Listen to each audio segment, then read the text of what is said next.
जनतेला अपमानित करणारे हे काँग्रेसचे सरकार आणि ह्या सरकारचे वरिष्ठ मंत्री प्रणव मुखर्जी यांना 2012च्या राष्ट्रपती निवडणुकीत कोणी समर्थन दिले?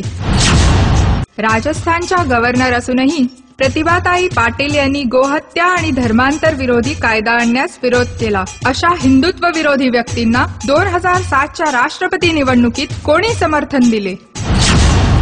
हिंदुत्वाच्या गोष्टी सांगणाऱ्या कोणत्या पार्टीने 1992 मध्ये संजय दत्तची आरोपातून सुटका केली?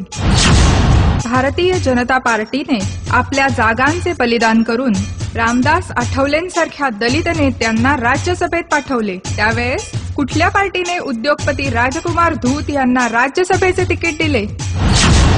ग्रामीण विद्यार्थ्यांसाठी रोजगार आणि शिक्षण हक्काकडे दुर्लक्ष करत मुंबईमध्ये 24 तास पब आणि बार खुले राहण्यासाठी कोणत्या पार्टीच्या युवा नेत्याने प्रयत्न केले? शिवाजी महाराजांचा अपमान करणाऱ्या जेम्स लेनचे समर्थन करणाऱ्या प्रितीश नंदींना राज्यसभेचे तिकीट देणारी कुठली पार्टी होती?